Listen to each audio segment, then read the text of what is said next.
Hi children, today I am going to discuss on the chemical reactions of aldehydes and ketones. This topic we already discussed in the last video, but in that video I just explained what it is meant by the nucleophilic addition and its mechanism and reactivity. Now I am going to be discuss on some of the different examples of the nucleophilic addition reactions. Mainly I am going to be discuss with the reaction of aldehydes and ketones with HCN, that it is hydrogen cyanide, and the next one the reaction of aldehydes and ketones with sodium hydrogen sulfite, and the next one the reaction of aldehydes and ketones with the alcohol ROH. So that I am going to be discussing this video mainly. Now we can discuss on some of the important examples of nucleophilic addition reactions as well as the nucleophilic addition elimination reactions. So first one, addition of the hydrogen cyanide. So when aldehydes and ketones, when it reacts with the hydrogen cyanide, what is the product formed? Normally this reaction it is happening very slowly with the pure HCN. So instead of this pure HCN, we are using HCN along with some catalyst. So base is used as a catalyst in this situation. Yes, so what happens is that when base we are knows that OH minus part it will be there.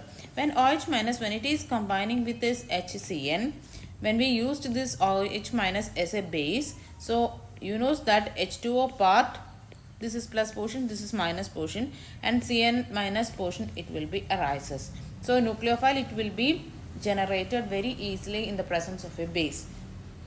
Yes, so the Cn minus, it is a stronger nucleophile and it is ready for attacking the electrophilic carbon. I will show that how. So carbonyl carbon I am going to be right here again. You know that this carbon is having delta positive and this is having delta negative. So the carbon, this carbon it is having the nature of electrophilicity. So in that situation we are adding this Cn minus. Cn minus, you know that this Cn minus it is created because of the presence of this base. Okay, so this Cn minus it is a good nucleophile that will be added with the carbonyl group which is present in the aldehyde and ketone. This nucleophile attacks on this electrophilic center of this carbonyl carbon of a polar compound. So what's the resulting product in the next stage? You can see that, see, when this Cn minus, when it is attacked on this carbonyl carbon, so automatically Cn it will be there and the electrophilicity of this carbon it is reduced and Cn it is joined there. Yes, automatically carbon, because of its valency it is higher than 4, that's why this bond it is shifting towards this oxygen. So O minus it will be created there. This is the tetrahedral intermediate formed here.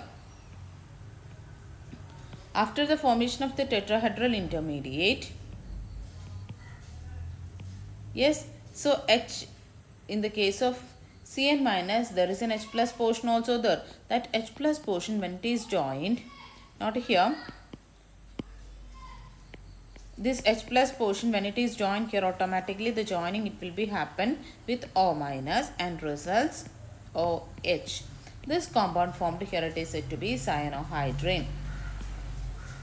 These cyanohydrins are useful synthetic intermediates. It is one of the good application of this nucleophilic addition reactions. Next one, the addition of sodium hydrogen sulfite. Sodium hydrogen sulfite. Sulfite, for that we are using SO3, sulfate SO4. Okay, so when this carbonyl compound, when it is reacts with sodium hydrogen sulfate, what's the reaction product?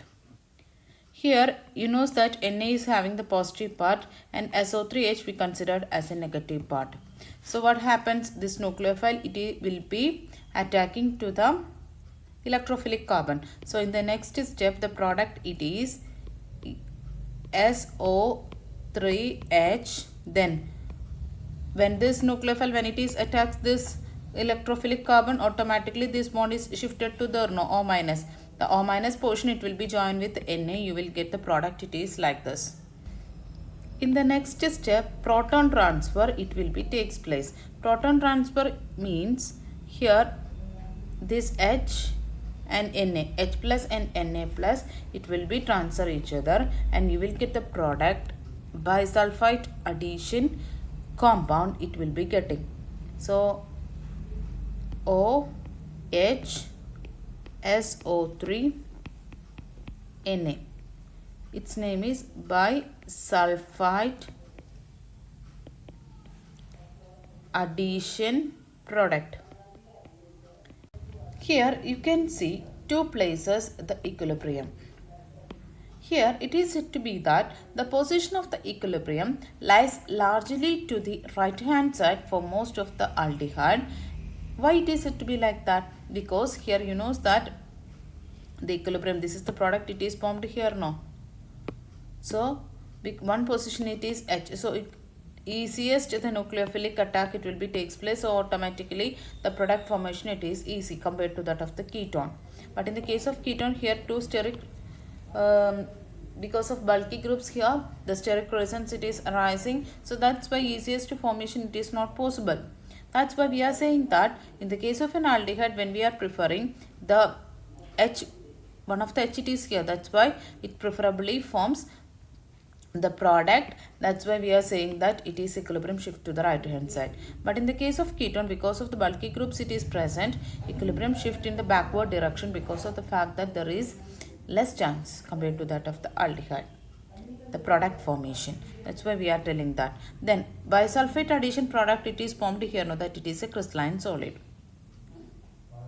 And this bisulfite addition product, hydrogen bisulfate addition compound, it is water soluble. And when in this situation, when we are adding dilute mineral acid, that means HCl likewise, when it is added to this, it will be converted back to the original carbonyl compound. Instead of the dilute acid, we can use the alkali also, no problem. I will show that reaction now. So this is the product we are getting. So in this we are conducting the HCl addition. So in this HCl addition we will get the product like this. C double bond O, then NaCl plus SO2 plus H2O. This is the product formed. So here how can be NaCl, Na and Cl it is removed, right? Then what's the next thing you need? SO3 part it is here, from this SO2, right? Then one oxygen it is here remaining, SO2 it is there, that you got it now, okay?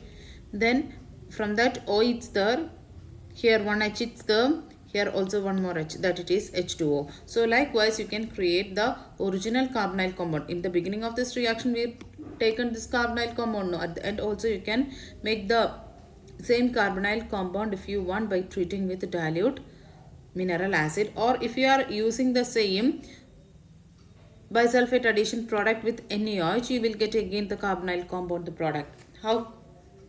I will write the answer now. Due to this reaction, the carbonyl compound along with Na2SO3 plus H2O. This is the product formed when you are treating the bisulfate addition compound with NaOH. So this is the carbonyl compound formed. How this way carbonyl compound formed? Do you want to see that how the formation it is happening here? I will explain that. This bond now it is shifting here.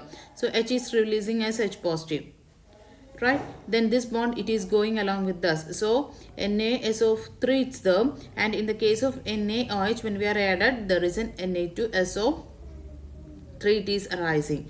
Then one H it is leaving from here, H positive, no, that H positive and OH minus it is joined together and forms H2O. Likewise the reaction it is happen in between, so no need to be much deeper. You just study that when bisulfate addition product, when you are treating with alkali or acid, you will get back that original carbonyl compound. That is very important thing. That's why this method it is used for the separation and purification of aldehydes.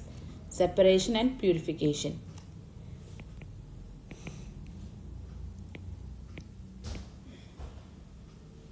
Purification of aldehydes. Next one, addition of Grignard reagent.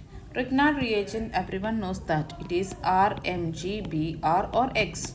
So in that we are going to be add with the carbonyl compound. You know that this is metallic portion and R it is said to have the negative portion and Mg is having the positive portion. And carbonyl you know that delta positive and this is delta negative. So what happens, this R minus portion it will be attacking to this position. So resulting product, this same reaction we discussed in the alcohol, phenol and ether chapter. So here we can write it as this carbonyl electrophilic carbon, in that which part it will be under the positive and negative, Cr, and here OMG Br or X here we used. In the next step hydrolysis we are conducting.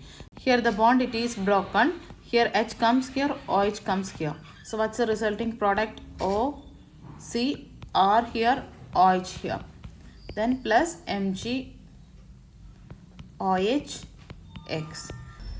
When you are conducting the Grignard reagent addition with carbonyl compound, which carbonyl compound here we using? On the base of that you will get primary, secondary, tertiary alcohols. Okay, so when we are using formaldehyde you will get primary alcohol. When you are using acetaldehyde you will get secondary alcohol. When you use acetone you will get the tertiary alcohol. The same portion we discussed in the alcohols, phenols and ethers chapter. So more details you will get from that chapter and that link I will give you in the description box. Now we can discuss on the reaction of the carbonyl group with ROH addition, that means alcohol, in the presence of dry hydrogen chloride gas. The role of dry hydrogen chloride gas is to increase the electrophilicity of the carbon by the method of protonating the H. Protonating means H positive. So the protonates the oxygen atom of this carbonyl group. So with the help of that protonation, dry HCl facilitates the nucleophilic addition by increasing the electrophilicity of this carbon. Yes, so here as you know, here delta positive and this is delta negative, this is minus plus portion, and OH minus it is negative portion. Right, so here you can see that this nucleophilic it will be attached on this electrophilic center. So next stage the product formed, automatically this bond it is shifting towards oxygen, so O it is creating negative charge. So here you can see when you take in the case of aldehyde the situation, so here it comes like this. So O in this C carbon, OH minus, that is nucleophile is attacked, and here O minus it's there no, so O minus in that R positive it comes, so OR. This one it is said to be hemiacetal. Hemiacetal. So it's the name it is said to be alkoxy alcohol intermediate. That one we are calling it as hemiacetal. Alkoxy OR alcohol, alkoxy alcohol intermediate, this one. Okay, in the next step when you are adding again ROH, so here what happens is that one molecule of water it is eliminated. It is doing by dry HCl. It is absorbing this water molecule from this. So when this absorbing the water molecule, automatically the reaction it will be helpful for forward to undergo the forward reaction. If there is no absorption of water molecule, there is a chance to be the reaction to get back to the left hand side, but there is a chance to be go the reaction towards this forward reaction with the help of this dry HCl gas. It is helpful for absorbing that water. So in this next stage water absorption it is taking place. How? This H and this OH it is absorbed, and what it is the remaining thing here, OR, that is OR it is getting substituted in that position. So you will get the product like this, H, here OR it comes, and already here one OR, its name is acetal. It is said to be gem dialkoxy. Dialkoxy. Why this product's name it is like this?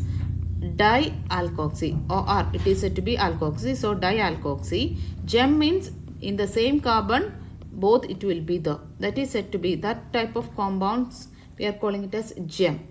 When it is in an adjacent, it is said to be vicinal, but it is in the same carbon. So that's why gem dialkoxy compound, it is formed here. That compound's name here it is acetal. So when we are conducting this reaction, the same reaction in the case of a particular compound, that it is with the help of ketone we can do. The carbonyl compound here we are taken, it is ketone, and in that we are adding CH2OH. CH2OH. What's this compound? This is ethylene glycol. Right? So in this reaction, very easily we can write this reaction in the presence of dry HCl. This it is conducting. Yes. So this reaction, it is simply we can write it with the help of, I am writing this the same reaction in another way. So R double bond O plus OH here CH2, then CH2, the same compound, only just interchange its position, that's all. So in this, just remove the water molecule. All the steps it will be there, just like what we discussed in the above. So but instead, for our easy answer, no, for that I am writing this method. What is the thing you will be get when you remove water from this? So RCr, what's the next thing? O CH2, here O CH2, and in between the CH2 there is a bond. So water molecule it is eliminated. So here it is said to have the compound name, it is ethylene glycol ketal. Ethylene glycol ketal. Here in the above case, when we prepared this dialkoxy compound from aldehyde, we said about that its name is acetal.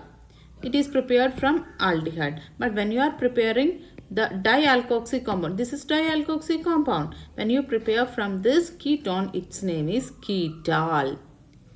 Okay, ketal. This dihydrogen chloride, it is having one important role here for this reaction. This dihydrogen chloride, it is helpful for protonating the oxygen atom of this carbonyl compound, and therefore it is increasing the electrophilicities of the carbonyl carbon, and it will be favoring the nucleophilic addition. As we already said, when you conduct in the bisulfate compounds case we discussed now, when you add this ketal or acetal with this dilute acid addition, dilute acid, aqueous mineral acid addition, it will be gives corresponding aldehydes and ketones respectively. Okay, that we discussed earlier in the case of bisulfate compound. The same situation here also will be applicable.